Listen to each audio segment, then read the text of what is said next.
Buenas tardes, los saludo en esta nueva mesa del festival, de esta novena versión del festival a cielo abierto, esta vez no de manera presencial, eh, pero estamos muy contentos de tener a estas tremendas poetas y estos tremendos poetas chilenos que nos acompañan y con los cuales vamos a hablar sobre el espíritu del valle. Le agradezco mucho a Elvira Hernández, a Victoria Ramírez, a Carlos Cosiña y a Bruno Serrano que están con nosotros. Un, un abrazo para ustedes, no un abrazo presencial, obviamente, pero un abrazo a la distancia y esperemos que nos podamos encontrar en la conversación y luego en una lectura de sus propios versos. Así que los saludo, les doy la bienvenida esta tarde. Gracias, viejo. Muchas gracias. Gracias. Ok. Bueno, yo quería partir, este año ordenamos la discusión de la participación de los poetas invitados en algunas mesas temáticas. Y esta mesa lleva por título El espíritu del valle, que es esa frase con la que Gonzalo Millán tituló su revista, esta revista que tiene dos momentos de vida, ¿no? Y que nos parece un elemento eh, em, que nos identifica muchísimo respecto de lo que es el espíritu colaborativo, el espíritu de comunidad. Él decía, ¿no? El espíritu del valle en contraposición de la cima, de la cumbre, donde solamente cabe un ego. En cambio, el espíritu del valle es el que te permite dialogar, el que te permite tener una siembra, tener animales, etcétera, y poder hacer una vida en comunidad. Entonces, quería que nos pudiéramos situar a raíz de esta expresión del espíritu del valle. Eh, ¿Qué les parece este concepto? Y de alguna manera, tal vez más adelante, que podamos entrar en lo que han sido sus experiencias vitales en la poesía y en la vida respecto de este concepto del espíritu del valle. No sé quién quiere comenzar. Dejo abierta la palabra para el que quiera o la que quiera. Ahí está la revista de Gonzalo. Qué buena. Sí. Qué buena. Ese es el número 4 o 5 del Claro, año 98. de la segunda parte, digamos. Sí. Ya. Sí. Claro. Elvira, ¿quieres comenzar tú? Ya que tienes la revista ahí en tus manos. Sí, me encontré con ella anoche y sí, bueno, esta segunda parte yo creo que era una época en que todavía había una tensión por ocupar las cumbres de manera solitaria. Y entonces la revista hizo el intento, ¿no? Por reunir todas las corrientes que circulan por el valle, ¿no? Eh, y yo creo que eso ese espíritu de diálogo que tenía Gonzalo, no sé si lo logramos llevar a cabo, ¿no? Yo creo que faltó ese diálogo. Los encuentros se produjeron, eso es cierto. Pero el diálogo entre las diversas poéticas, ¿no? Entre los diversos modos de acercarse a la poesía, creo que nos faltó ese ímpetu. Pero ese es un ímpetu que a nosotros nos ha faltado desde hace harto tiempo, ¿no? Y que yo creo que no es negación de ese diálogo, sino que hay un poco de timidez por un lado, y luego porque creo que no estamos acostumbrados a relacionarnos fuera del poema de manera oral, ¿no? Eso nos cuesta. Quizás de pronto si eso se realiza por escrito, tiene más concurrencia, pero de manera oral no lo hemos practicado, ¿no? No lo hemos practicado, pero eso antes se hacía, digamos, en otra época, yo diría hasta la generación de Gonzalo Millán, ¿no? Yo creo que Bruno debe tener más memoria que yo, digamos, ¿no? En ese aspecto, digamos, porque porque yo empecé un poco tarde, ¿no? Yo incluso por ahí puse que yo no era una poeta joven, digamos, ¿no? Porque empecé más tarde, ¿no? Entonces,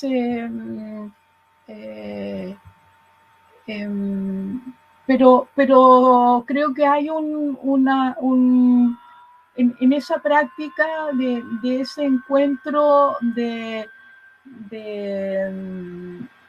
mostrar, ¿no? Cómo nos vamos acercando a la poesía, hay una división respecto a cómo se hacía hasta antes del 73 Antes del cómo golpe. se empezó a hacer después. Sí, golpe, ¿no? Claro. Gracias, Elvira. Bruno, Carlos, Victoria, no sé quién quiere seguir. Tomo la palabra que me da la Elvira. En realidad, claro, soy bastante más anciano, o sea, eso está a la vista. Pero pareciera, yo de todas maneras me embarco en la poesía después del golpe. O sea, antes, digamos, yo vengo del área plástica, yo estudié en la escuela de teatro, estudié pintura, ¿ya? Y me embarqué en la revolución, digamos, y eso quedó todo de lado. Pero sí, después de la clandestinidad y todo, reaparece nuevamente la poesía. Y creo que Gonzalo Millán hace una síntesis extraordinaria, ¿ya? Desde mi modesta óptica, y al crear ese tremendo poema de la ciudad, donde entra la política y la poética, ¿eh? Y se logran ese ensamble extraordinario, ¿sí? De lenguaje, de principio, de memoria, ¿ya? Y Claro. que tiene también su raíz en Carpentier, del regreso a la semilla, o sea, él hace la vuelta al revés, ¿eh? A mí ese poema me encantó, o sea, más que encantarme, digamos, me conmocionó, sobre todo después cuando Patricio Guzmán lo incorpora a la película Allende, ¿eh? Y es el cierre de la película. Entonces, el documental, la historia, las imágenes, digamos, la tragedia vivida, y culmina con un poema así, creo que realmente eso fue un tremendo impacto, creativo. Y mi vínculo también con la política y la poética, en realidad es como forzada por la política, ¿eh? O sea, yo empiezo a sentir, más allá, digamos, de mis sentimientos más profundos, más cotidianos, más domésticos, que con la poesía uno tiene que derrocar a la dictadura, ¿eh? Eso fue con la pluma y con la espada. Ya habíamos estado a los balazos y toda la historia, seguíamos en la resistencia, pero con la poesía al otro lado, o sea, a lo Alonso Ercilla, comprende, con la pluma y la otra, no es un buen ejemplo en realidad, pero por ese lado. Entonces, el espíritu del valle, para mí, se produce precisamente cuando, digamos, la postura poética no es neoliberal, ¿eh? Cuando los poetas son sin fines de lucro, ¿me entiendes? Entonces yo un poco me embarco en el sentimiento de poetas en terreno, ¿ya? Y Elvira lo conoce, y también lo conoce Carlos, qué sé yo, que los poetas se desplazan por diferentes zonas, más allá de los bares también, pues, o sea, los bares son ineludibles, digamos, dentro de estas trayectorias, pero sobre todo, y encontraba precisamente un artículo que escribió la Virginia Vidal el año 88 en la revista Análisis, donde ella habla dice, la energía liberadora con rebelde coraje las poetisas chilenas repudian la nostalgia y avanzan por el mundo. Entonces ella es una especie de recuento muy, muy general, ¿sí?, de la poética que están desarrollando las mujeres, que es una poética de lucha, ¿sí?, de lucha, o sea, hay un lenguaje ahí, está, bueno, está la Elvira, está la Carmen Berenguer, Hedy Navarro, que son, y más, pues desde luego, pero ella hace un vínculo que para mí es fundamental. Ella vincula también la poesía de las mujeres encarceladas, ¿ya? O sea, la poesía prisionera, hicimos talleres en las cárceles, todo eso, el mérito de estas mujeres con compromiso político, por eso estaban presas, ¿ya?, y compromiso poético adentro de la cárcel, ¿ya? Entonces, establece una zona que para mí siempre ha sido como muy dificultosa de acceder, ¿eh? Yo no soy un académico ni mucho menos, o sea, yo solamente soy un poeta que participa y que se mete en la poesía a pata pelada, porque en las visiones posteriores de este espíritu del valle, cuando viene, digamos, todo este periodo ya, digamos, en la incipiente democracia y todo eso, y empiezan los análisis al respecto de los textos poéticos, de la creación y todo eso, siempre quedan afuera, ¿sí? La poesía en las cárceles, la poesía en las poblaciones, los talleres, que sé yo, que fueron como centros de resistencia poética, ¿ya?, como que no entran dentro del valle, ¿eh? Quedan igual que los campesinos, al lado afuera, y al medio un poco, no hablemos de los patrones, pero al medio un poco el centro, ¿eh? Entonces, y no es una crítica directa, pero creo que lo que decía Elvira, o sea, todavía no hay una comunicación mayor, ¿sí?, del transcurrir en el valle, ¿eh? Creo yo, nos falta todavía conocimiento, nos falta entregar cosas que todos nosotros de alguna manera participamos, hicimos, pero que después en este acontecer rápido y ruidoso del modelo, de la sobrevida, de las penas, digamos, por lo que no fue, ¿eh?, por lo que no pasó, que creímos que iba a ser, por la alegría que nos llegó, etcétera, etcétera, empezamos a dejar de lado. Y yo ahora te digo, realmente agradezco esta instancia del Valparaíso a cielo abierto, ¿eh? O sea, me maravilla que hay un cielo abierto y que hay un espíritu del valle rondando nuevamente en esta historia que hemos compartido, digamos, buena o malamente todos. Gracias, Bruno. Gracias. No sé, Carlos o Victoria, ¿quién quiere seguir? Voy a hablar algo. Quiero hacer 3 referencias. La primera es la siguiente. El espíritu del valle lo toma, el nombre de la revista, lo toma Gonzalo del Tao Te Ching. Y el texto es: el espíritu del valle nunca muere. Es llamado la mujer mística.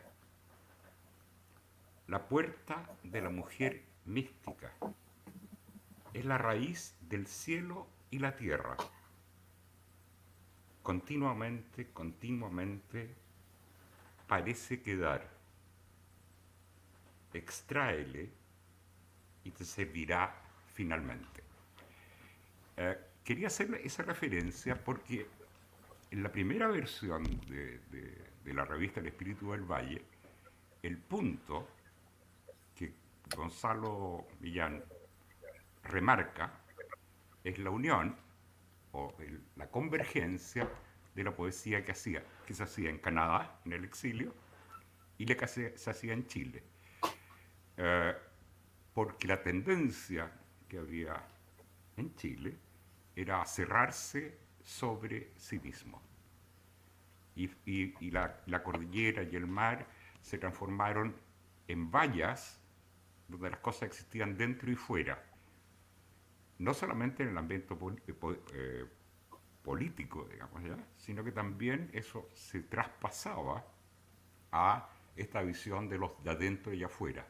Y el primer intento que hace por escritura lo hace Gonzalo Millán en el año 1983.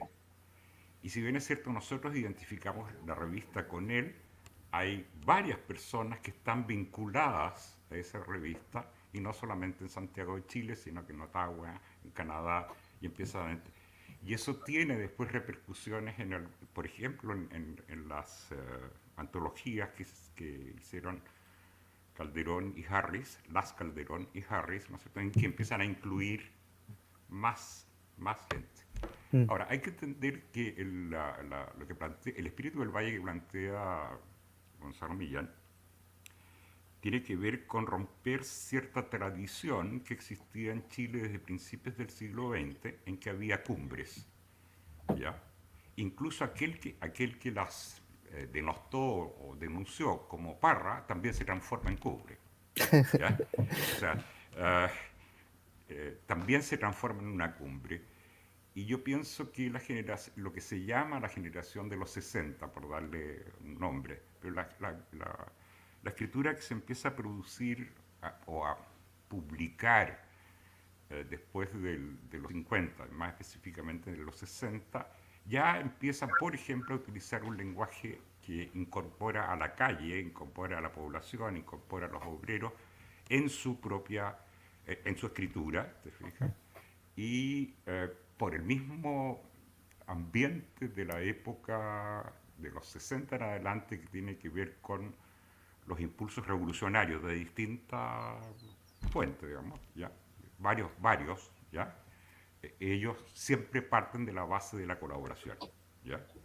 Y yo creo que eso es lo que Gonzalo Millán, con este concepto, el espíritu del valle, quiere decir, ¿no es cierto?, que en realidad para que se produzca, ¿ya?, para que el valle funcione, ¿ya?, las cumbres son un elemento, pero no bastan, ¿ya? Pero no es el único, digamos. No es el único, y las cumbres a veces pueden ser terribles, ¿ya?, porque erupcionan, ¿ya?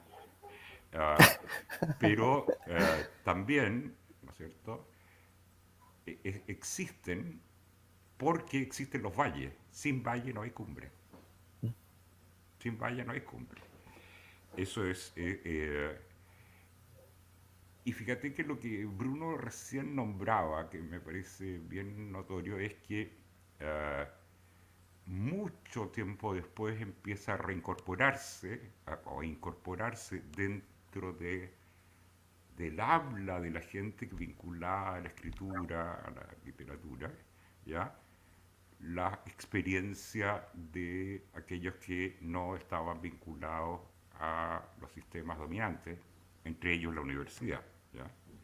Fíjate que hay una experiencia que es del año 83, que es el mismo año en que se produce el espíritu del valle, que se crea, por ejemplo, voy a hacer referencia a mi ciudad, en Concepción, un grupo de obreros hacen un grupo que se llama Mano de Obra, ¿ya? Y que sus integrantes eran ex obreros textiles, paleros, que era gente que sacaba los restos de carboncillo del mar para después producirlo, etcétera. Y ellos hacen un círculo, ¿ya?, que viene de una agrupación sindical política, ¿ya?, y que deciden también hacer poesía, un grupo de ellos.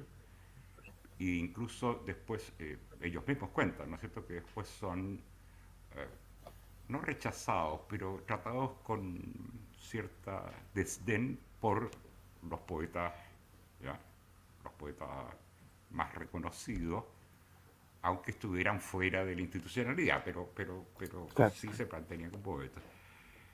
Lo que a mí me hace reflexión con respecto al espíritu del valle es que finalmente, cualquiera sea la línea literaria que tú tengas, lo que escribas, cómo escribas, con lo que escribes nunca te pertenece.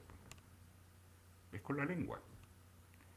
Y la lengua se construye por y con todos. Entonces, si con el material que tú trabajas, ¿ya?, al que aportas, pero que es el que te aporta más, pertenece a todos. Y eso hay que entenderlo. ¿Ya? Pertenece a todos. Y no solamente a aquellos que hablamos en este momento, en este caso el castellano, ¿ya?, sino que aquellos que lo hablaron, y es más, aquellos que lo van a hablar. ¿Ya? Por lo tanto, apropiarse de esa materia o creer que es propia, me parece por lo menos un despropósito. Claro. O sea, es inconcebible entender que uno puede ser la voz o construir la voz si lo que estás construyendo es construido con el material que es de todos, ¿ya?, que todos lo construimos, ¿ya?, y que va a seguir siendo construido. Entonces, ¿qué apropiación puedes hacer desde el ego? ¿Qué apropiación puedes hacer desde el ego si el material que te permite construir ese ego No es propio. no es propio? No es propio. ¿Ya? El espíritu del valle tiene que ver que creo que tiene que ver que el valle existe porque existen todos los elementos posibles para que existan. El valle no es la hendidura, el valle no son las montañas, el valle es todo, si no, no es valle. Eso. Gracias, Carlos. Victoria obviamente pertenece a otro momento. La Victoria nace en el 91, por lo tanto es otra historia, pero desde ahí, desde este otro momento histórico, ¿cierto? Y tal, naciste ya no en dictadura. ¿Cómo es este concepto del espíritu del valle? ¿Cómo te llega? Bueno, la verdad es que ha sido muy, muy enriquecedor y muy lindo escucharlos a todos, a Bruno, a Elvira, a Carlos, porque como bien dice Sergio, yo, claro, pertenezco a una generación más joven y para mí el concepto del espíritu del valle es más bien un concepto, me cuesta concretarlo, como enraizarlo en algo más como contemporáneo. Pero sí he pensado muchas cosas escuchándolos a ustedes. Me hubiese encantado también conocer la revista. Mi generación, por suerte, sí ha leído a Gonzalo Millán y sí hay diálogos que yo creo que se han podido dar. Y sobre todo también con el momento que estamos viviendo político, yo creo que uno siempre vuelve a décadas anteriores. Creo que es súper necesario volver también a textos más políticos, entonces por ahí yo creo que hay una vinculación súper interesante. Entonces, bueno, como escuchándolo y pensando también en esta idea de hermandad sagrada, entre comillas, del espíritu del valle, pensaba también en la idea de valle sagrado en Perú, de los incas, pero también pensaba en esto que decía Carlos, que encuentro muy lindo, de que en el fondo un valle engloba todo, o sea, engloba también las planicies, pero también las cumbres, también otro tipo de geografía o de espacio que puede haber en un valle. Entonces estoy pensando en términos un poco como de cómo yo o cómo mi generación también se relaciona con otras personas, pensando en que cuando, entiendo que cuando se hizo la revista, Gonzalo Millán estaba en Canadá y en el fondo estaba haciendo puentes con Chile y también como con otros territorios. Entonces, esas son algunas de las ideas a las que le he estado dando vueltas y me interesa mucho la idea de colaboración en poesía. Creo que ahora quizá con el estallido social pasaron cosas súper interesantes, bueno, hay nuevos colectivos de poesía que se reunieron a raíz del estallido. Yo misma pertenezco a un colectivo que es de traducción colectiva, entonces lo que hicimos fue hacer unos poemas que se llaman Poemas contra la Policía, hicimos un compilado de poesía, que en realidad son... Perdona, Victoria, eso es Frank Ocean.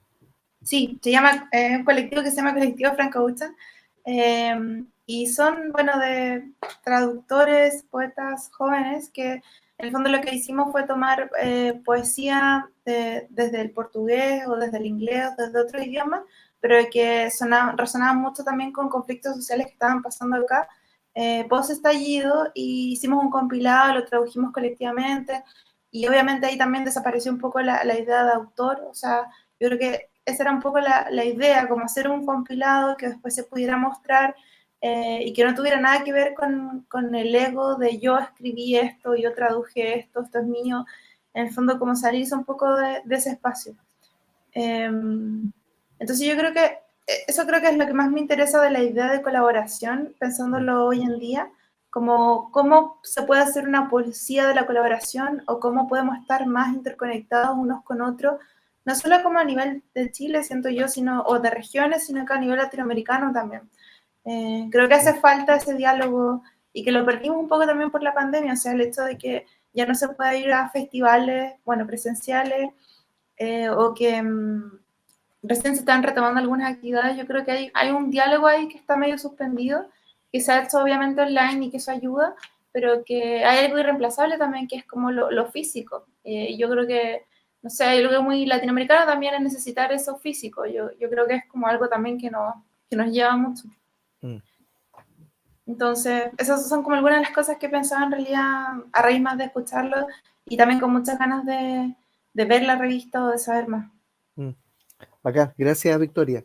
Mira, es súper interesante lo que dice la Victoria, porque de alguna manera aterriza el tema generacional, el tema grupal, el tema comunitario en la experiencia de ella hoy.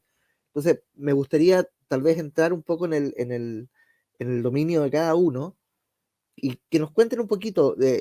Bruno hacía referencia a esta escritura de mujeres que en la década del 80 de pronto aparece en una cantidad y en una calidad tremenda en lo que es la tradición poética de Chile. Y tal vez Elvira nos podría hablar de aquello.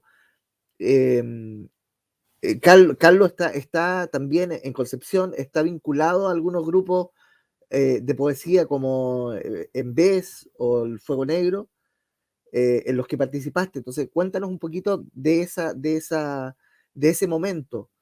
Y Bruno, sería súper interesante también entrar en esta reconversión de Bruno desde formar parte del GAP, de la Guardia Personal de Allende, a empezar de lleno en la escritura. Tal vez, ¿cómo se da ese paso? No sé, les dejo la palabra. Amigos, se la deja a la Elvira. ¿A quién? No sé, al que ustedes quieran, digamos, el que quiera. Yo creo que ahí hay algunos temas que son importantes de conocer, ¿Ya? el que lo quiera tomar. Elvira, compañera. Mira, sí, no voy a hablar de lo, voy a retomar un poco porque creo que nuestra sociedad en general es excluyente, ¿no?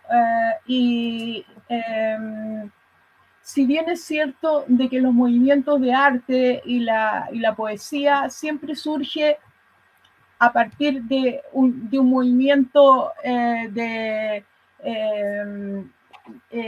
contracción, ¿no? Respecto de otro, mantienen ligazones, digamos, porque nadie puede decir que el barroco es mejor que el romanticismo o algo así, digamos, ¿no? Claro. Pero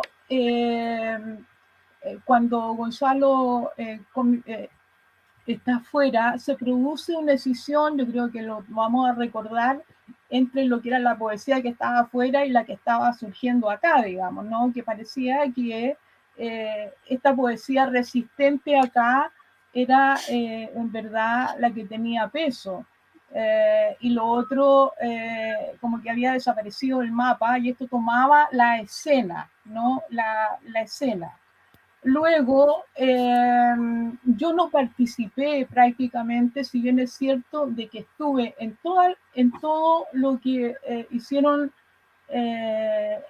las mujeres. Yo no fui parte de una poesía de mujeres, porque justamente también fue una suerte de rebelión en contra de de que las mujeres, para poder decir algo, teníamos que agruparnos solamente como mujeres, porque en otro lado no éramos válidas, ¿no?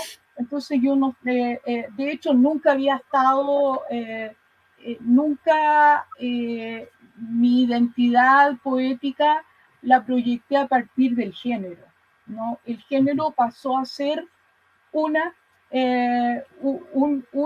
una característica más dentro de todo aquello que me identificaba, ¿no? Y luego creo que a nosotros habían, así como había una neo-vanguardia dentro de una escritura, habían también otro tipo de manifestaciones poéticas que, que no se manifestaron colectivamente y introdujeron un nombre para poder hacerse parte, pero estaban ahí con sus cosas, ¿no? con sus escrituras y con sus manifestaciones, podríamos decir, esos granitos de arena que finalmente hacen que nos podamos manifestar. Yo creo que a nosotros, a este espíritu del valle que tiene que recoger todos los cauces, ¿no? Los ríos cumbrereños y los del valle,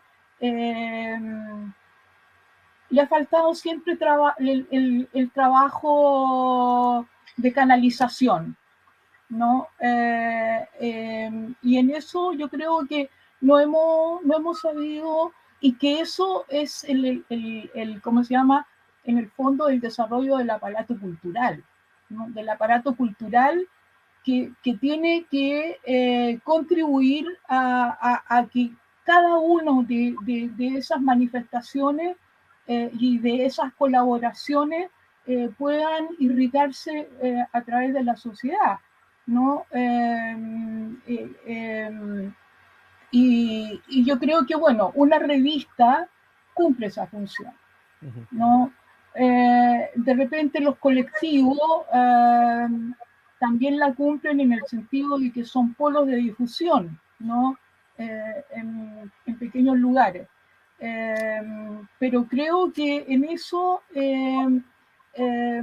estamos al debe porque en la sociedad nuestra hay una tendencia a la hegemonización, ¿no? A hegemonizar todo lo que hay. Hoy día lo podemos ver a nivel político, ¿no? De esa pluralidad que por un lado agitamos, por otro lado buscamos hegemonizarla, ¿no? Y el concepto de hegemonización, yo diría que es un poco pobre, es reductivo. Pero bueno, hoy día, digamos, a nivel político podemos eso analizarlo muy bien, digamos, ¿no? Y a nivel de la poesía y de la literatura nuestra, si hacemos un camino hacia atrás, bueno, también podríamos ver muchas cosas. Gracias, Elvira. Bueno, mira, varias cosas. Una es, dentro de lo que hablaba Elvira, yo añoro un Aquimantú. Un Aquimantú popular, así como están popularizando el gas, digamos, los municipios, las farmacias populares, una editorial popular, ¿eh? En los centros de poder real que son los municipios y que son los que están más cercanos precisamente a las personas, ¿eh? Y por ende también a los artistas. Pero tú me preguntabas por la cosa del GAP. En realidad, ser escolta del presidente Allende fue un acto poético. Lo comprendí mucho después, desde luego, ¿no? Pero fue un acto poético. O sea, yo recuerdo, y voy a tratar de ser bien breve, el día que asumió el presidente Allende y que se hizo una gran fiesta abierta en La Moneda y que se abrió La Moneda para que fuera todo el mundo y no estoy idealizando, estoy actuando exactamente con la memoria de lo vivido, y que llegaron dirigentes sindicales, pobladores, señoras, qué sé yo, la florista de ahí de la iglesia de San Francisco, trajeron un tremendo escudo hecho con flores, etcétera, etcétera, maravilloso. Era vivir una historia parecida al boom latinoamericano, al García Márquez y todo eso. Y lo más extraordinario, yo lo cuento porque para mí fue una cosa tremendamente singular, es que nosotros a esa altura ya el presidente nos había hecho vestirnos con ropa más oscura, qué sé yo, más elegante, porque cuando empieza la escolta éramos miristas y socialistas, lo que fuera, con bototo y con bullín y todo esto. con barba Entonces, y desordenado, digamos. claro, ya a esa altura ya estábamos sin barba, con el pelo bastante más corto, y digamos la PDI, la Policía de Investigaciones, nos había entregado unas sobaqueras para las pistolas y todas esas historias. Nosotros nos sentíamos la muerte, o sea, estábamos, imagínate el lugar donde estábamos. Yo venía del arte, o sea, y entrar en esa zona fue algo indescriptible. Pero lo más maravilloso de esto fue que en medio de esa moneda llena de gente en la noche, todos los salones alumbrados, etcétera, yo recorriendo con otro amigo, con el Patán, que después combatió en Nicaragua, y de repente veo un flaco alto parado con una barbita fina y digo, es Cortázar. O sea, no puede ser. Cortázar está aquí. Y este era Cortázar, lógicamente. Y al lado García Márquez, cada uno con su copita, tomando ahí entre medio un montón de gente. Entonces, como yo venía también de la zona de los lectores, ya leía Cortázar, La Maga y toda esa historia, y para qué decir 100 años de soledad, pues era el libro de cabecera, me acerco tímidamente y les digo así, tratando no parecer un fan de ellos, que realmente había leído Rayuela, que admiraba la Maga y Bebé Rocamaduro y toda esa historia. Ah, sí, me dijo de Cortázar, y es escritor chileno, me dijo. Pero yo creo que era un escritor chileno. No, le dije yo, con esa cosa infantil que uno tenía en esos tiempos, me abro la chaqueta para que vea la pistola. Entonces le digo, no, soy escolta del presidente Allende. Entonces Cortázar dice, muy simpático, me dice, bueno, en realidad quizá una máquina de escribir puede ser más efectiva, me dice, que una pistola. Entonces yo, un poco aplastado por el peso de Cortázar, le digo, bueno, en realidad, pero para defender al presidente Allende es más efectiva una pistola. Sí, tienes razón, puedes tener razón, me dijo. Y cambió la copa de mano y me dio la mano. Cortázar, a mí, pues, ¿quién era yo? Pues, nadie. Y después, muy elegantemente, siguió conversando con García Márquez y yo quedé pegado al techo. O sea, ¿qué es esto? Estoy en medio de un tremendo cambio que significa Allende, el pueblo en la moneda, Cortázar y García Márquez acá, con los libros. ¿Y cómo es la situación de fondo de esto? Que resulta que 3 años después del golpe, prácticamente, repito, las primeras líneas de García Márquez, del comandante, del general Buendía, del coronel Buendía frente al pelotón de fusilamiento, etc.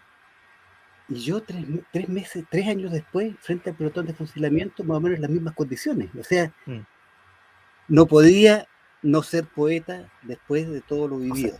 O sea, era todo literatura.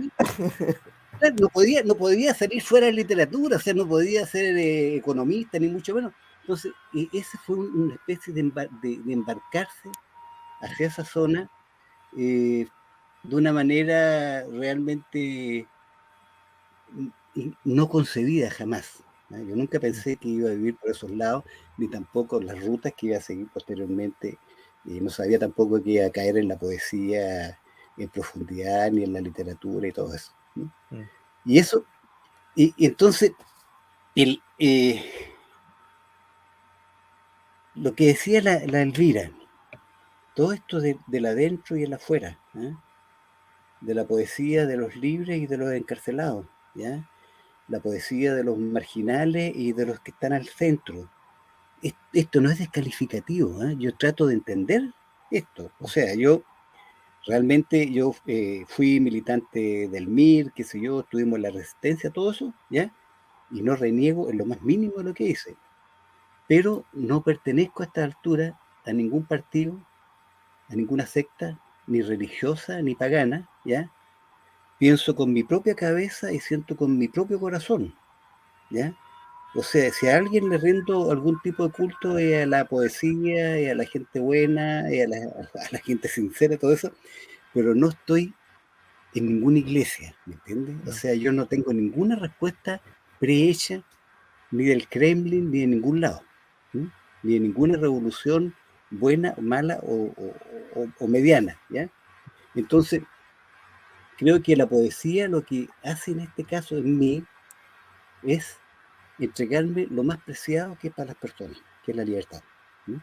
La libertad de poder, de pensar y de expresarse a pesar de. Tengo graves diferencias con mis compañeros sobrevivientes del GAP, porque están todos, digamos, cuadrados con Nicaragua, con Ortega, qué sé yo. Y yo estoy cuadrado con la revolución nicaragüense, pero no estoy cuadrado con una persona que encabezó una revolución que derrocó a un dictador y que se instaló él. O sea, no lo puedo aceptar por ningún motivo, ¿me entiendes? Ni digamos, ni en el peor de mis sueños, ¿no? Entonces, para mí la poesía me enseñó a ser libre, ¿ya? Eso es. O sea, no creo que sea un gran mérito, ¿ya? Pero en mis 79 años, 78 años, creo que he tenido un privilegio, ¿ya? Y que este privilegio me está permitiendo desplazarme por el espíritu del valle, ¿ya? Cambiando de lugar, que sigo viviendo, no donde me tocó vivir, sino que donde quise finalmente poder vivir con todo lo que se trae, pues, o sea, Carlos lo sabe perfectamente, el descuelgue, digamos, del centro no es fácil, pues, o sea, tiene una Claro. cantidad de expresiones negativas, quedas lejos, la gente te odia, lo que sea, ¿ya? Pero es la afirmación de la libertad, ¿no? La capacidad de opción. Y creo que eso tiene que ser importante y precisamente por eso que ahora estamos en esta nueva pelea. ¿Mm? Ojo que estamos parados sobre un cuchillo afilado, o sea, esta cuestión no es broma. La semilla de Pinochet resultó más verdadera, más duradera que la de Duradera. Tutankamón, el maíz de Tutankamón, bueno, o sea, ojo con eso, o Claro. sea, no nos descuidemos que aquí, digamos, el sistema, digamos, con poesía, con lo que sea, con todo lo que permitió, no va a permitir. Y yo todavía me acuerdo eso que lo dijo el embajador Corry después del golpe de Estado. Dijo, la izquierda es muy ingenua, creyó que la burguesía se iba a suicidar alegremente. No olvidar nunca eso. La derecha no se va a suicidar alegremente, ¿ya? O sea, hay que pensar qué pasa con los poetas después de después de las elecciones, cómo vienen las cosas, o cómo entramos nuevamente en esta realidad. Ya no me alargo más porque estoy tomando mucho tiempo. Gracias, Bruno. Muchas gracias. Carlos.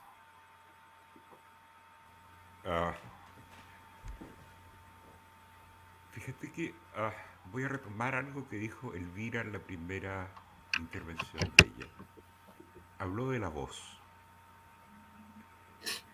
Creo que, por usar la imagen del espíritu del valle, una de los elementos esenciales que a nosotros se nos olvida, que a muchos se nos olvida cuando hablamos de literatura, es que su origen está en la voz. Y no solo su origen, sino que toda palabra resuena siempre. Siempre es oral. En su base es oral. De hecho, con lo que escribimos, ¿ya? Esas figuras solo tienen por significado un sonido en el alfabeto que nosotros usamos. Ideograma es otra cosa, ¿no? Y al escuchar a Bruno ahora, pensaba, si se transcribiera lo que él está contando, no sería, se transcribiera textualmente, ¿no? Fíjate, textualmente, ¿por qué texto? me estoy cuestionando las palabras. ¿Ya? Si se transcribiera como una fotografía, ¿ya? No podría transcribirse en colores. La voz, ¿ya? Aún la magnetofónica, o sea, la que se graba, siempre está vibrando con, ah, con el aparato sonoro de la persona, del cuerpo. ¿Ya? Creo que en el caso de lo que se llama literatura, ¿ya? Se tendió un poco a olvidar, ¿m? Desde hace mucho, digamos, ya, bastante, desde hace mucho esto que tiene que ver con el canto, que en el caso de Chile, ¿ya? De este pequeño territorio, solo o sea, no es que se mantuvo, nunca perdió esa condición en el caso de ah, los, las, las habladas, no quiero hablar de la escritura, las habladas, ¿ya?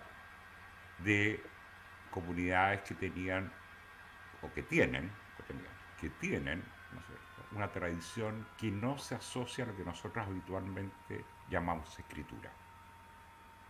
Estoy pensando en lo que podríamos llamar poesía aymara, lo que podríamos llamar poesía Rapa Nui, lo que podríamos hablar de poesía mapuche, lo que podríamos hablar de poesía quehuáscar, etcétera, ¿ya? O sea, no, el etcétera no es muy grande, ¿no? Saquemos el etcétera. Esas eh, tradiciones vivas mantienen, ¿ya? Y en su origen, la voz, ¿ya? Lo oral. Se me hizo más evidente en el relato de Bruno. Se me hizo mucho más evidente el relato de Bruno, porque si lo leyera, ¿ya? Nunca podría reproducir la sonoridad que él da, ¿ya? A pesar de que voy a reproducir una sonoridad que va a ser la mía, digamos. Y en ese sentido es donde a mí me interesa, ¿por qué estoy haciendo remarcar esta cosa del sonido y de la voz? Lo estoy haciendo porque, a pesar que hay aparatos que reproducen el sonido, digamos, ya, la mejor manera de establecer relaciones de sonido es por presencia. ¿Ya? Yo puedo mandar una carta que se llame correo electrónico, lo que sea, digamos, ¿ya? Puedo escribir, pero escuchar siempre necesito al otro, siempre, aunque hable por teléfono, digamos. Siempre el otro está ahí, no es tan mediatizado como la escritura, ¿ya?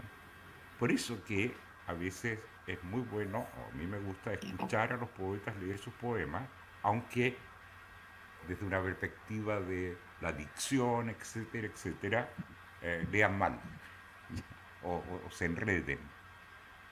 Pero cuando vibra en el cuerpo, ¿ya? Cuando vibra en el cuerpo, vibra en tu propio cuerpo.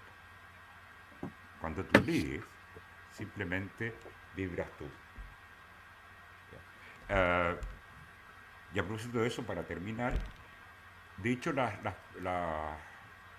primer grupo del cual yo formé parte fue con Mario Milanca, fundamentalmente, que hicimos una revista. O sea, empezamos a colaborar para producir algo, que era una revista en que fueran nuestros poemas.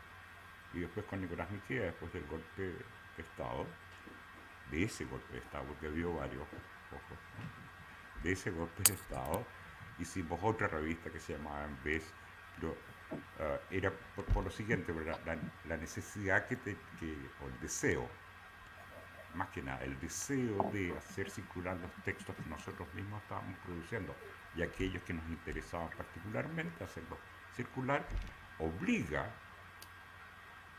a reunirse con otros, ¿ya? Y para hacer las revistas tienes que juntarte con otros, ¿ya? O sea, no la puedes hacer solo. Claro. O sea, ni siquiera Pablo de Roca las hacía solo. Y después la vinculación que tuve con el grupo Punto Próximo y Postdata de la propia Concepción. Ahí se produjeron.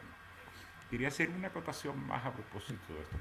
Yo creo que en el momento de la dictadura a la cual nos estamos refiriendo, era el momento en que todo tipo de comunicación era sospechoso. Si había 2 o 3 personas ya era sospechoso.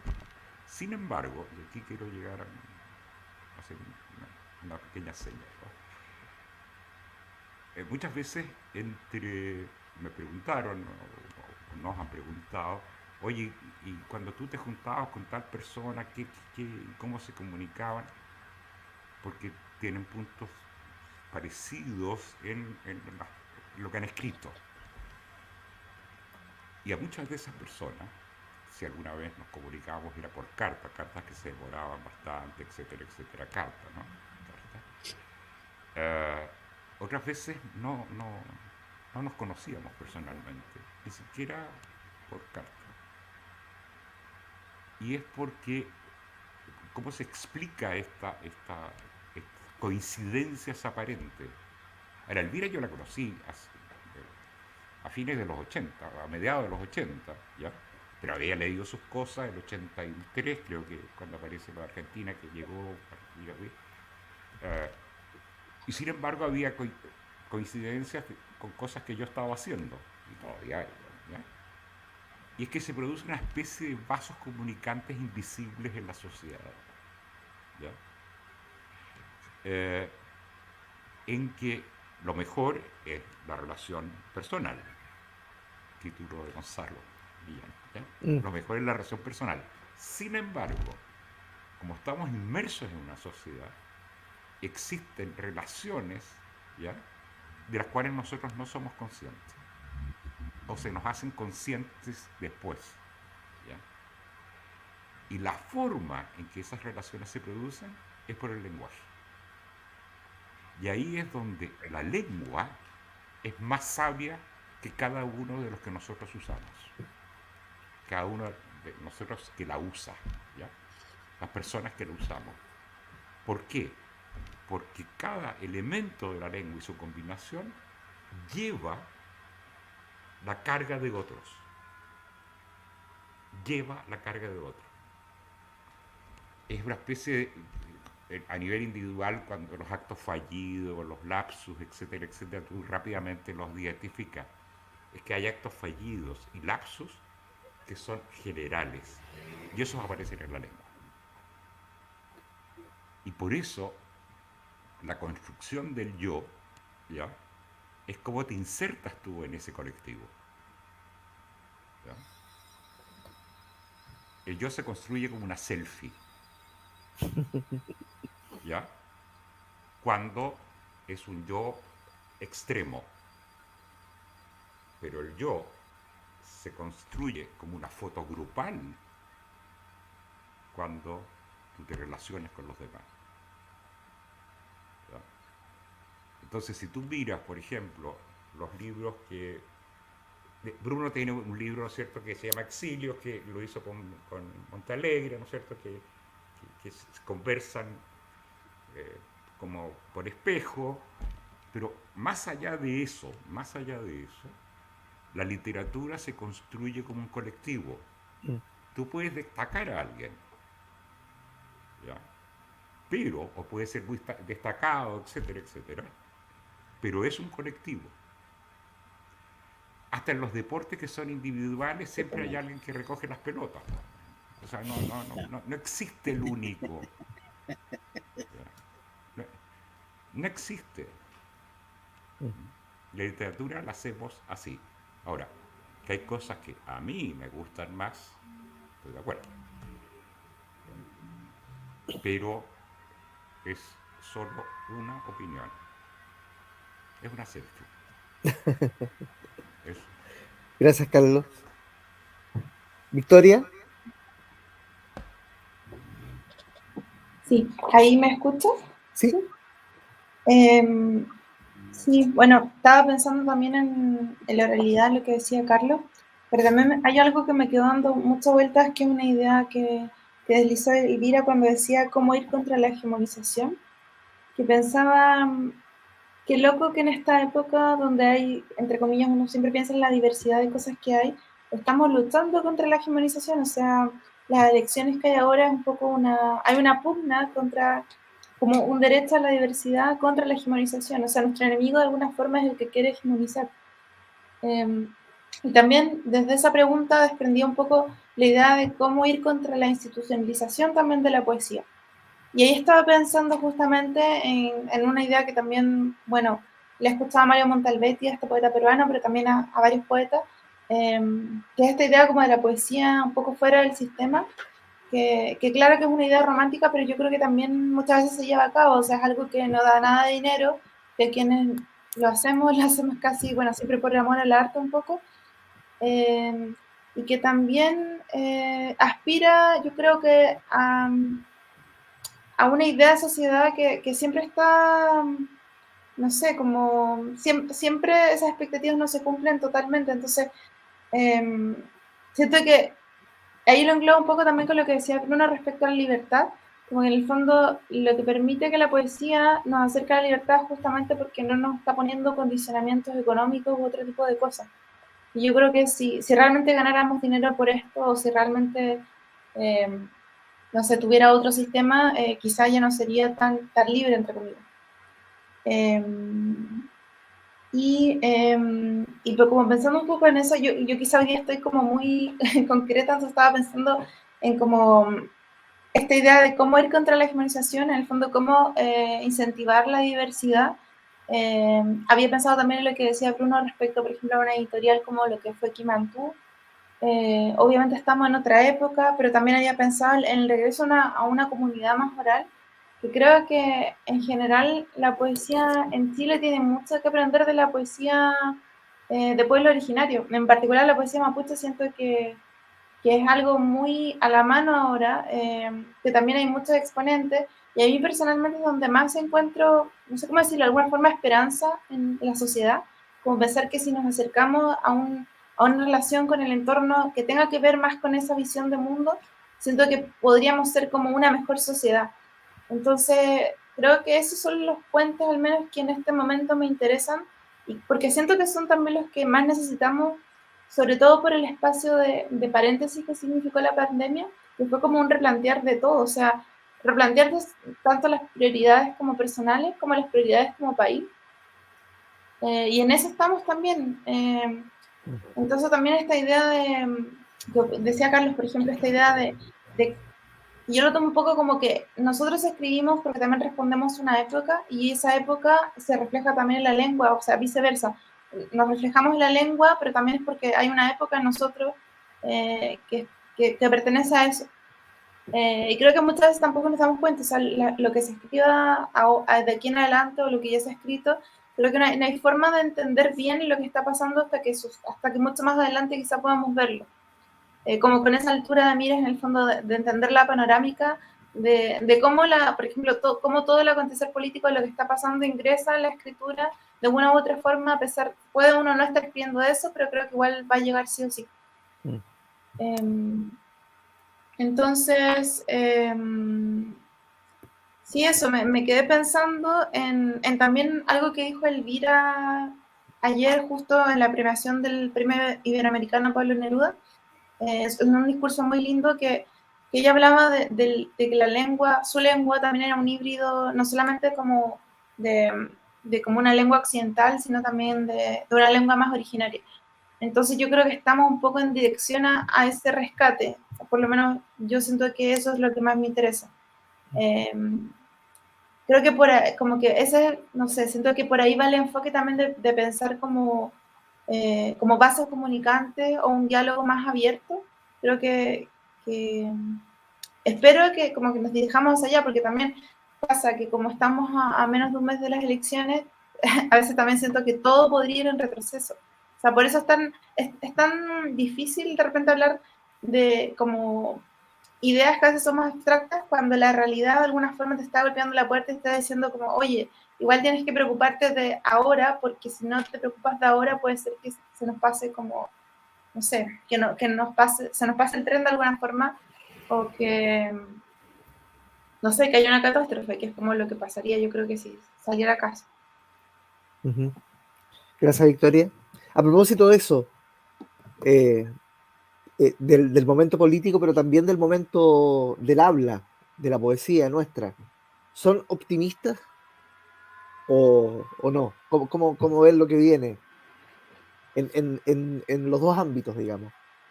Bruno, ¿eres optimista o no? Sí, mira, porque yo creo que precisamente por esta postura tan perfilada y tan clara del lado de Cast, donde tú ves unos talibanes chilenos, digamos, medio chicocos, pero son muy parecidos en cuanto a la estructura de fondo, eh, creo que se da la posibilidad de una confrontación que más o menos pueda mostrar claramente quiénes somos, ¿ya? Y porque realmente es una situación difícil, ¿eh? Y la impresión que tengo es que esto va a fortalecer la posibilidad de, digamos, definir claramente hasta dónde llega el fascismo y hasta dónde tenemos posibilidades de confrontar esto en una nueva postura, ¿no? Y no es fácil, no es fácil. Estamos viviendo un momento que solamente lo podremos comprender más en profundidad a largo plazo, ¿no?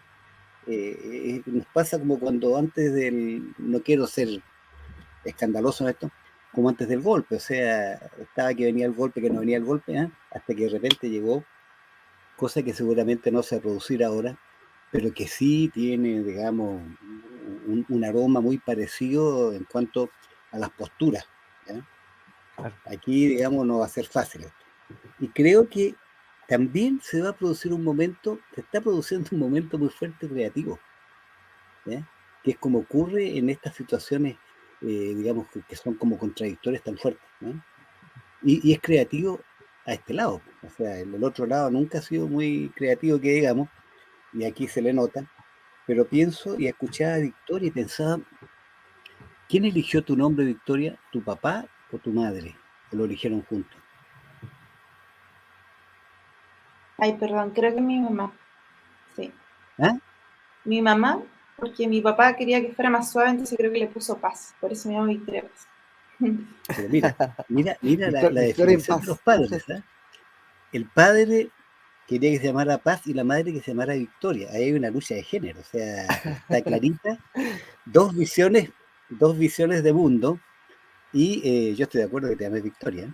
Realmente, o sea, porque parece que la paz viene después de la victoria, o sea, de alguna forma eso se asienta, pero es muy interesante, ¿eh? Porque Victoria nace cuando estamos ingresando pálidamente a la democracia, pero tus padres no, pues, tus padres vienen de más atrás, ¿te fijas? Y ya tienen como las visiones más o menos asentadas, pero ambos coinciden, ¿ah? En esta dialéctica de la victoria y la paz, ¿ah? O sea, porque los nombres no se eligen por casualidad, pues, o sea, no caen porque sí, o sea, los mapuches tienen clarito, y era lo que contaba la Victoria, que el nombre viene de arriba, ¿m? Lautaro se llamaba Left Charo, ¿ah? Y Left Charo, el Charo es una especie de aguilucho pequeño que es muy ágil, ¿ah? Y el Left es rápido, ¿ah? Entonces este era un pájaro rápido, y eso era Lautaro. Calfulicán, que es Caupolicán, era un pedernal azul que sacaba chispas, ¿ah? Por algo el nombre no le cayó por chiripa, o sea, estaba ahí, ¿ah? Y en el caso nuestro yo creo que de alguna manera, quizás no sé si singular o mágica o lo que sea, también nuestros nombres, ¿sí? O los nombres que después elegimos, tienen, digamos, toda esta carga anterior, Simbólica. de esta mirada de mundo, una cosa así, ¿ah? O sea, no es por casualidad que nos llamamos así, ¿ah? O que elegimos llamarnos de otra manera distinta. Eh, yo creo que sí, yo creo que la poesía, digamos, como se decía antiguamente, venceremos, o sea, la poesía va, ¿sí? Va y va fuerte, y mira, yo voy a votar por Boris, ¿ah? Con la mirada más objetiva subjetiva y desprejuiciada y prejuiciada que puedo tener. O sea, porque creo profundamente en la capacidad de los jóvenes, ¿no? Yo embarqué la revolución porque creí en un Che Guevara de 28 años que se estaba embarcando en el Grama a hacer una revolución. Tenía 28 años. ¿No? O sea, ¿cómo no vamos a creer en estos jóvenes que se han ganado el espacio peleando en las calles, en las universidades, pasando por ese lado? ¿No? No vienen, digamos, exclusivamente de ciertos cenáculos, ¿no? Donde se forman los políticos, ¿no? Ellos han ido a hacer. Entonces hay que apoyar y generar la posibilidad de que puedan equivocarse, ¿no? Obvio, pues, sí, obvio, sí, no podemos ser paternalistas, o sea, nosotros no hemos hecho nada, las cosas muy bien, o sea, perdimos una revolución, nos mataron al presidente, la pasamos más o menos, pero hicimos lo que creímos que teníamos que hacer porque éramos jóvenes, ¿ya? Y si los jóvenes ahora piensan, y yo te digo, estoy de acuerdo, ¿eh? Que va a ser extremadamente difícil, ¿eh? Para los milicos va a ser vomitivo tener que cuadrarse frente a un cabro de 35 años, ¿eh?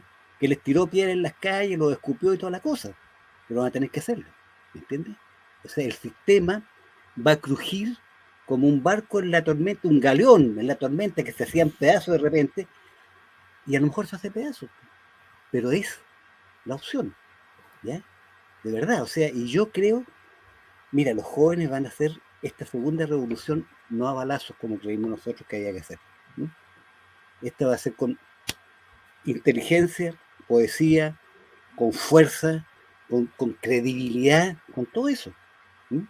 Y nosotros, digamos, los veteranos, pucha, saldremos a tirar piedras en las calles, no sé, o sea, haremos un montón de cosas, o tenemos panfletos, escribiremos poesía, pero yo, digamos, creo que el cambio es joven, ¿no? El problema de las revoluciones cuando se ponen conservadoras es grave, ¿no? Un revolucionario conservador es más que peligroso, o sea, digamos, un conservador, tú sabes quién es, ¿no? Pero un revolucionario que decidió frenar la cosa, que no lo molesten, que no cambien las cosas, ¿no? Un talibán, digamos, que hace una guerra contra el imperio, pero que a su vez supedita, digamos, a la población y a las mujeres, la embarró, o sea, digamos, van por otro camino. Entonces yo creo que sí, esta es una confrontación poética poderosísima, ¿no? Y que los jóvenes la llevan, pero no me cae la menor duda que los jóvenes la llevan. Escuchar a Victoria hablar sus cosas y todo eso, ¿no? Y por algo se llama Victoria, o sea, digamos, van derecho, digamos, a...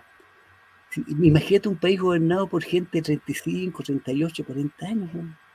Maravilloso, van a caer como moscas a la miel todos los otros sectores aledaños, digamos, que han tenido el poder durante todo este tiempo de la democracia, que se farrearon el ferrocarril, que admitieron cuánta cosa hay, ¿ya?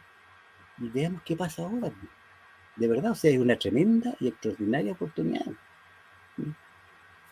No hablo más, me alargo mucho. Gracias, Bruno. Elvira, ¿eres optimista?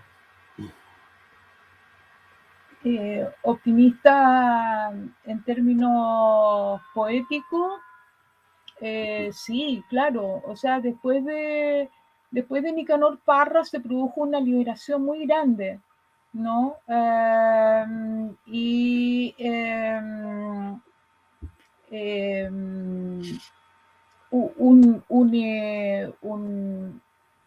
Una suerte de liberación, ¿no? De una serie de elementos poéticos que estaban muy sintetizados en todo esto, en toda esta poesía que había sido como un caudal muy, muy unívoco de la poesía, ¿no? Y eso se libera. Tenemos por un lado la música, ¿no? Unida a la poesía. Por otro lado, Victoria mencionaba, por ejemplo, estos talleres de traducción, que así que digamos fue ha sido una práctica poética que la generación de la dictadura estuvo entre paréntesis, ¿no? Y luego diversas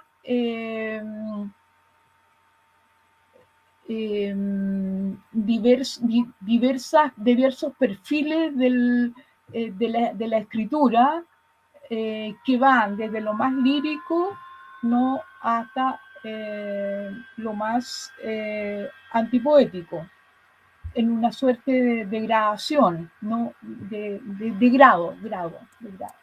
Eh, eh, y todo eso está hoy día trayendo, tiene fundamentos distintos, ¿no? Eso es lo interesante. Sigo pensando que nos hace falta diálogo, ¿no? Para que eso tenga una circulación que creo que le hace falta, pero bueno, los más jóvenes lo van a llevar a cabo porque está dentro de sus facultades, o no Claro. hoy día. Siento que este nuevo tiempo nos encuentra en un momento que cívicamente no es óptimo, ¿no? Pero tampoco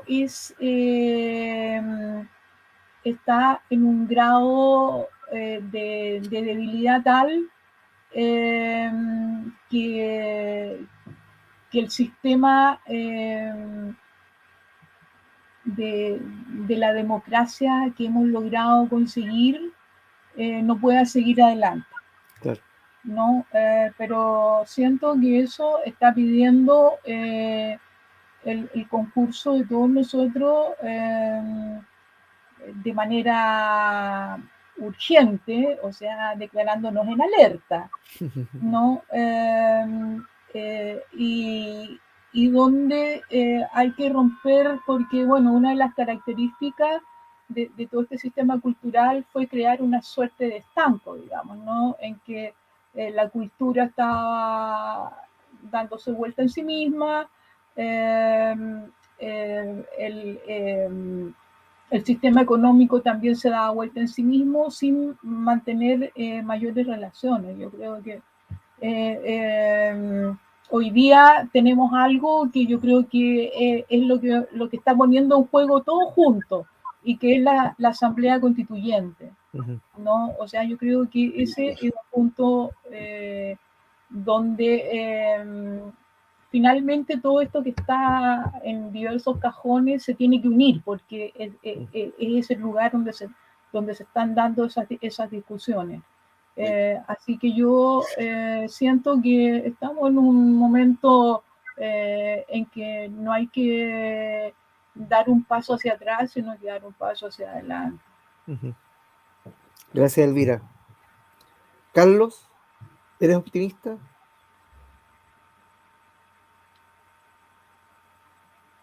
No, no te escuchas. Ya. Ahí sí. Creo que las cosas cambian. Nada es inamovible, nada. Lo único que no se mueve es el cambio. ¿Ya? Evidentemente es un momento que es difícil porque se puede perfilar y dominar durante algún tiempo una concepción de vida que es unívoca, ¿ya? Que parte de conservar aquello que me beneficia. Estoy hablando de un tipo de persona en particular. Mientras más se retrase eso, mejor. Pero también creo que la institucionalidad que está actuando paralela en este minuto es la Asamblea Constituyente.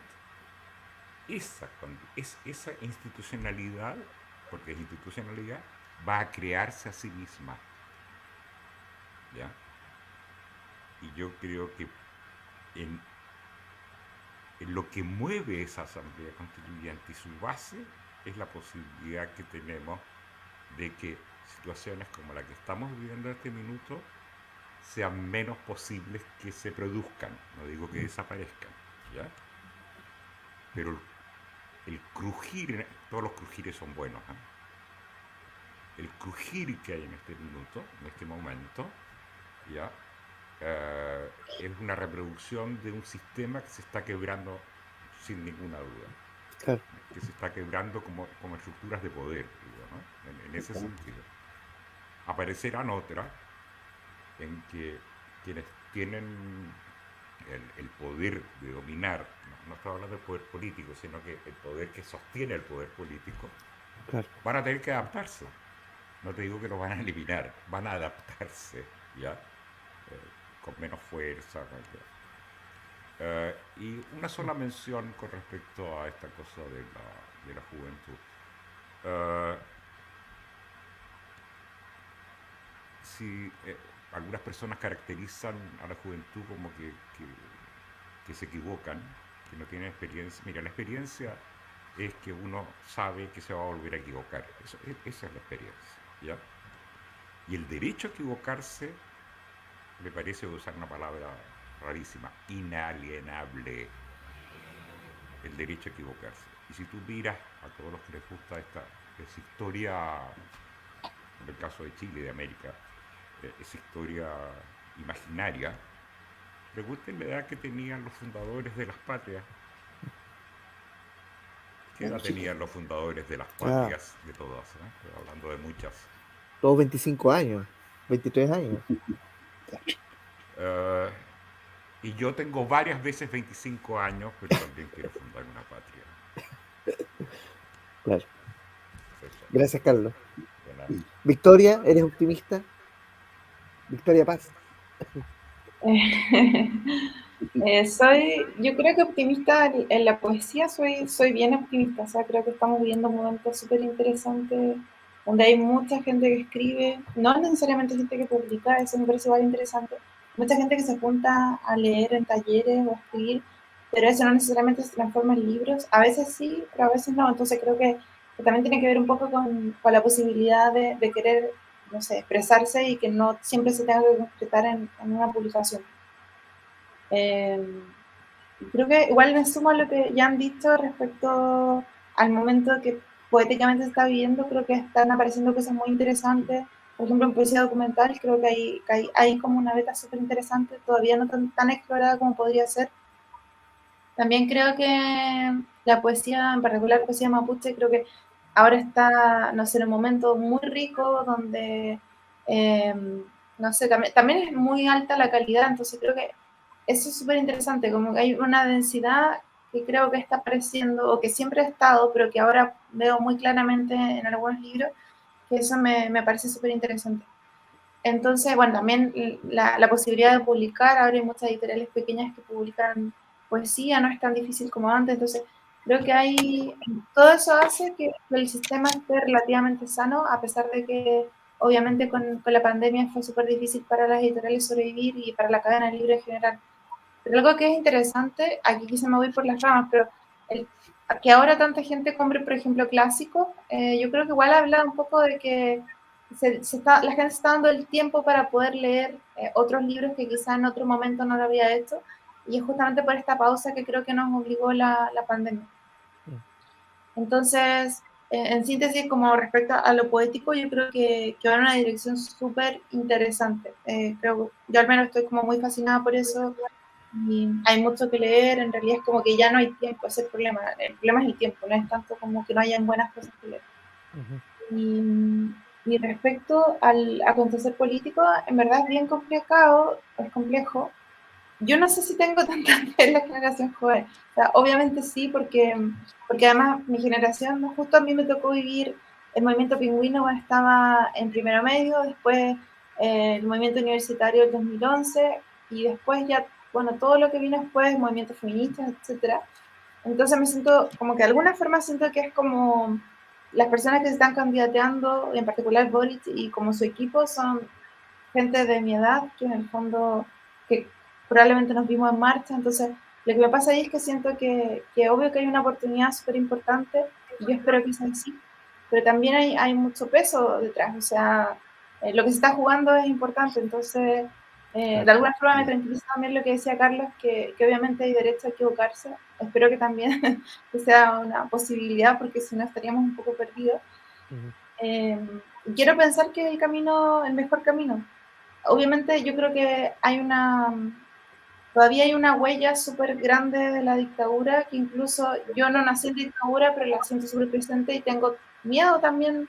Yo creo que un miedo heredado también de lo que me contaban mis papás o mis abuelos o mis tíos. Entonces, creo que igual eso está súper presente en los cuerpos de las personas que van a ir a votar pronto, en menos de un mes. Eso, yo creo que en lo poético súper bien, en lo político con inquietud igual, pero también con cierta esperanza de que este puede ser el momento que en realidad marque una diferencia. Claro. Muchas gracias, Victoria. Oye, a mí me han llegado retos porque llevamos mucho rato conversando. Les había pedido que hiciéramos una lectura larguísima y vamos a hacer una lectura un poco más corta, Cortísimo. Perfecto. cortísima, No hay problema. pero obviamente la idea es terminar con su poesía. Los voy a hacer en el orden que los tengo aquí en la pantalla. Así que, Carlos, no sé si puedes comenzar tú, por favor. 4 minutos, ¿no? Sí, impecable.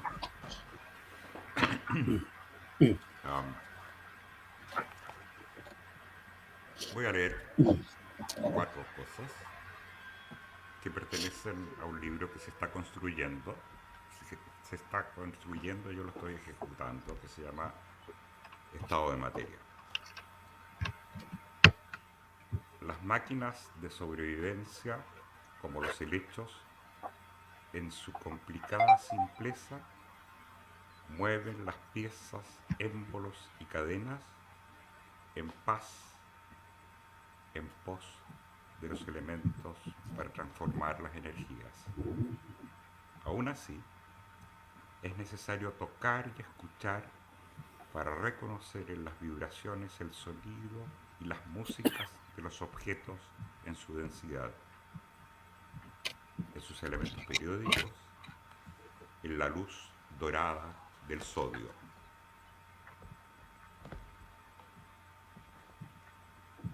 En versión expandida, la casa es otra. Aparecen personas desconocidas, no extrañas, entre muros traslúcidos, incluye otras habitaciones, asentamientos y es la misma. Se amplía en direcciones inesperadas a territorios lejanos. Hay más personas de las que puede cobijar, aunque su estancia y tránsito es parte de su sentido. Lo que se desconoce deja de desaparecer en su aire. La sensación de frío o de calor es perceptible independientemente de la temperatura de las estancias y el entorno. No se satura en condiciones extremas, límites que se evanescen y transforman en elementos de su condición. Se construye a sí misma con los materiales del visitante permanente, a expensas de lo que éste no puede ocultar. En su visión acotada, la casa está a ritmo libre.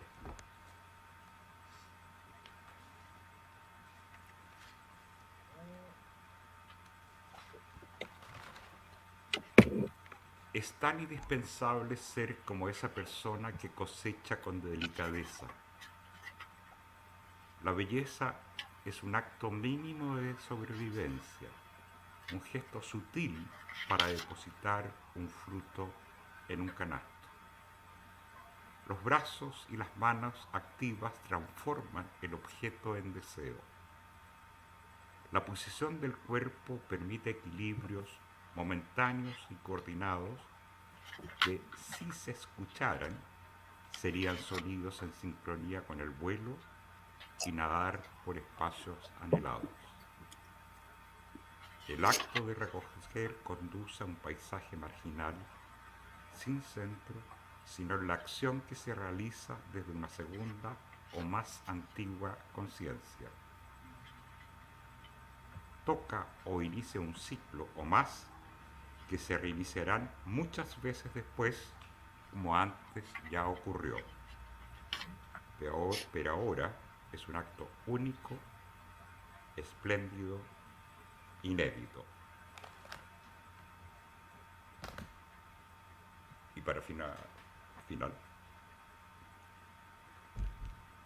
solo humanos permiten que una a una y cientos de personas se ahoguen en el mar. Solo humanos arrojan personas vivas o muertas con un peso para que se pierdan en el mar. Solo humanos envían a decenas de personas a morir en las nieves de la montaña. Lo humano está clausurado por el significado del humano.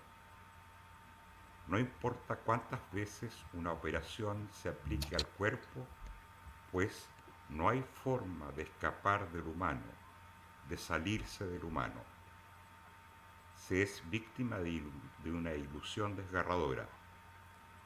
Todo otro animal no hace esas operaciones con otros animales, ni busca en el lenguaje una opción que lo olvide. Lo que el humano llama inhumano sigue estando perfectamente acomodado dentro de él. Una a una y cientos de personas se ahogan en el mar, son arrojadas, vivas o muertas, con un peso para que se pierdan en el mar, enviadas a morir en las nieves de la montaña.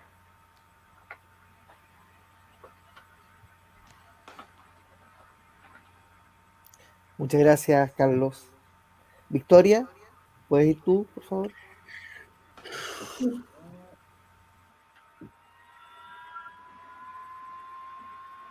Voy a leer de un libro que se llama Teoría del Polen, que salió hace poco.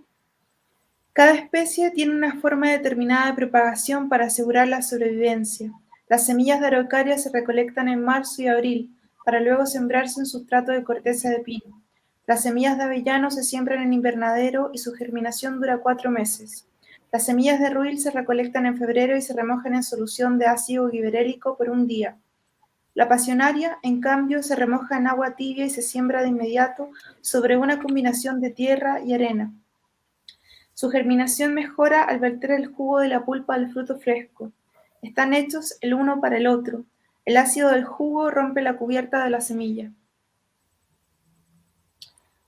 Aún es posible ver chequenes de hoja fina, arrayanes de hoja roja, lucumillos colorados, robles blancos, radales enanos, cipreses de las islas, pinos amarillos, petrillos, pitaos, avellanos. Aún es posible ver alcanfores del campo, lúcumos silvestres, palos santos, uvas de cordillera, zaguales, parrillas falsas, valdivias, coralillos, cerezas, mañíos, mentas de agua. Aún es posible ver montañas, nubes sobre cumbres punzantes. Es posible ver veleros amarillos, adolescentes a la rastra en trajes de baño, por un motor que deja migajas sobre las olas. Niños que juegan pulcros sobre la arena, que construyen canales para que pase el mar. Hombres que venden y hombres que compran masas dulces y fritas a 1.000 pesos. Aún es posible pasear perros por dinero, ver volandines que caen en picada, hasta ensartarse en una rama de aromo. El mundo se puede acabar y aún así podemos sentir que el cielo es una lengua abierta como una excavación o un agujero de luz egoísta que nos lastima la cara. Aún es posible ver parques nacionales, zonas de protección y reservas, ranitas de Darwin que se inflan bajo la luz desigual de una linterna. Es posible tararear una canción por el miedo de caminar a oscuras, ver gatos nacidos de madre huiña que escalan rápido la cordillera, carneros que niegan una estirpe, que bajan enfermos hacia el río, el mundo se puede acabar y aún así podemos sentir el aire de alga marina, la mezcla de sal roja que inunda archipiélagos o ciénagas o ensenadas, mientras crecen allí nuevos vertebrados, mamíferos fuertes como ornitorrincos que gestan huevos y cruzan millas con hijos encaramados en la espalda. El último es: aún es posible entender la tierra como un recurso productivo. Es posible nombrar delegaciones, embajadoras y reservas privadas, saber que la cosecha de naranjas ensiegueció a un temporero, que el pago de la cosecha le permitió operarse los ojos. Es posible creerse un río o un cisne, un avión que expulsa humo los domingos por la mañana, leer una novela y olvidarla 3 días o una semana después. Y es posible pensar en la evolución de las especies y recortar periódicos, no acordar un número concreto de hectáreas o regadíos o testamentos, decir que no está clara la pertenencia de un pueblo a un recurso y de un recurso a un pueblo o nación o territorio, y es posible dar la vida por una idea, decir las cosas tal cual suenan.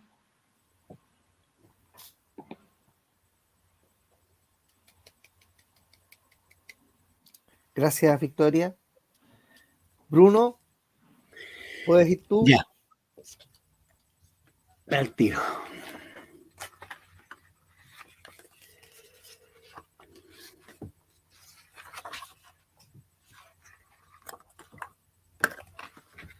Espérate un momento. Este poema, Victoria, fue escrito hace 38 años. Dice así: Kim la foi feichi reloj, cuifique mapuche yem. Ka kim la foi feichi reloj, cuifique mapuche yem. Feyein ranto la fuñi. Tunto ranei, tunte prayantu, pique fuñi rantufel, femnechi yudei nuqueño. Epe guñi, epe antu. Cofiquei güeñ, huespaichi papayantu, ella ligüen, puligüen, maleuantu, huitraprachiantu, rañantu, huitrayantu, que lunantu, naquinantu, nulantu, pichilehuechantu, felpun, feltrafuya, cuduale yapun, conchi, fuchapun, rañipun, quiñepelel, petuñi, winnon, fuchapun, ñeñechen, calfugueño, mapuche, fuchapun, caquim, la fui, feichi, reloj, cuifique, mapuche, huelén, Huincayén. En español, los mapuches antiguos no conocían el reloj. Los antiguos mapuches no conocían el reloj. No preguntaban qué hora es. Ellos decían cuán alto ha subido el sol, y por respuesta se daban: es casi de día, casi hay sol, era la aurora. Al rayar el sol era muy de mañana en la mañana. Cuando el sol se paraba era el mediodía, bajando el sol era el ocaso. Tiempo de noche era la medianoche. Pero no ha cesado la noche que cubre el cielo azul, por eso el mapuche sigue triste. Los antiguos mapuches eran libres y no necesitaban el dolor ni el reloj que trajo el Huinca. El otro poema, aprovecho al tiro de, como está interesada precisamente en las lenguas originarias, si tiene un lápiz anota www.serindígena.org. Ese es un sitio web. Estamos trabajando nosotros hace cerca de 20 años que estamos trabajando con comunidades indígenas en todo el país, y ahí entonces tenemos una serie en la biblioteca. Va a encontrar poesía de los diferentes pueblos, Aymara, Quechua, Coya, todo eso, y un documental también que hicimos en vivo el año 2002 de todos los pueblos originarios, partiendo desde los Aymara, los Quechua, los Licanantay, los Coya, Cahuéscar, Rapanui, etc. ¿Ya? ¿No? Para que lo sepan. El otro poema, que también va a ser muy cortito, es producto de las mujeres encarceladas. Se llama, dice, Una mujer detrás de un muro. Tiene un epígrafe. El epígrafe dice: para tu corazón que tiene la forma gris de un patio. Eso lo escribió Marcos Hanna, un prisionero republicano en las cárceles de Franco durante más de 20 años. Una mujer detrás de un muro, una preciosa mujer detrás de un muro, cercado sus frágiles jardines. Una mujer, un árbol poderoso, el viento mueve sus hojitas, una mujer, mejilla enroquecida, puerta de hierro tras la espalda. El aire de la tarde atraviesa los barrotes, los pasillos oscuros, los candados a muerte en la mano de uniforme. Una mujer escribe en la oscuridad de su cuerpo encarcelado. Afuera llueve, caen hojas. Sobre el techo del penal resuenan golpecitos, lejanos ecos de otro golpe, recuerdos de golpes sobre el cuerpo. Una mujer tendida en su litera lee este poema. Afuera se empañan los vidrios de los autos, se besan las parejas, brillan nocturnas de humedad las calles. Adentro, una mujer se lee a sí misma, no sabe que ella es el poema. Y para cerrar, este libro, no sé si se ve, Poesía prisionera, es precisamente una recopilación de los poemas del trabajo, los trabajos, los talleres, años 86, 87, 88, por ahí. En la cárcel de acá de Santo Domingo y en la de San Miguel también. Y Sandra Trafilaf, una de las poetas, es mapuche, cayó presa con un balazo en el pecho, qué sé yo, toda esa historia. Pero mientras estaba presa y se iniciaron los talleres, ellas nunca habían escrito poesía, ¿no? Eran eminentemente luchadoras políticas. Y esta voy a leer un poema de ella, ¿no? Que se llama Fotografías estáticas, y está dedicada a Eli y Manolo, dos compañeros de ella que murieron. Recorro un diario temblorosa, sangrante, y me encuentro con tus ojos que no miran. Veo incrédula que de sus bocas no brotan las canciones pasadas.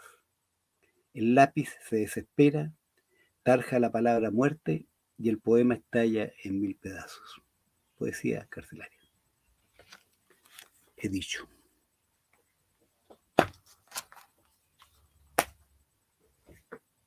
Muchas gracias, Bruno. ¿Y Elvira? Sí. Voy a leer.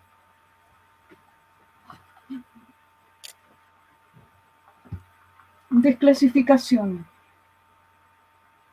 Soy una hoja al aire, Señor, de esas que vienen escritas por los dos lados, y desprendida de su árbol mayor, mi propio viento me descuaja, por cierto sin genealogía, por entera volátil, sin traza de caminos, planeo sobre nadas, es un vuelo muy elevado, por aquí y por allá sobre el pajar relativo, los granos extraídos son 1000 veces más vanos.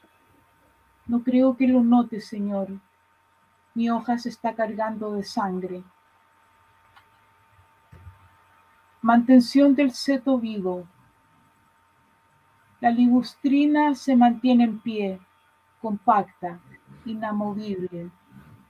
Yo soy la que llegó a su lado a pasar el peine por las hojas, a cortar con escalpelo sueños de grandeza, a extraer el quiste de la tinta. Si ella fuese sileno ya me arrostrara el enigma, y no iría yo frente al espejo para rastillar la cabeza roída, a pasar el arado por esos pantanos que humean líquido mental y de los que rara vez se sale. Primavera. Florecen las tinieblas más que nunca, y donde sea sabemos que es la única luz. Florece todo lo que tiene que florecer. Son ciudades premeditadas y sin salida. Florecen una vez más nieves de antaño, para decir en nuestras caras, nada nos hacemos. Maceta. Te pregunto dónde estamos que no nos dejan poner pie. Nos empujan por los bordes, nos descanchan y lapidan, arrancan el fruto verde. Demasiado a la sombra crecemos como si no fuéramos la semilla que somos. Te pregunto dónde estamos. Borrada la tierra, ardida la lluvia y saqueado el mar, duerme como puedas, Maceta, Chile. Eso es. Muchas gracias, Elvira. Bueno, quiero agradecerles infinitamente a los cuatro, a Carlos Cosiña, Victoria Ramírez, Bruno Serrano y Elvira Hernández, que hayan estado con nosotros compartiendo su pensamiento, su palabra y también su poesía. Ya tendremos otra oportunidad de poder hacer este cielo abierto presencial y nos encontraremos de nuevo acá en Valparaíso. Así que muchísimas gracias y un fuerte abrazo para ustedes. Gracias. Gracias. Gracias. Nos vemos. Sí, un gusto escucharlos.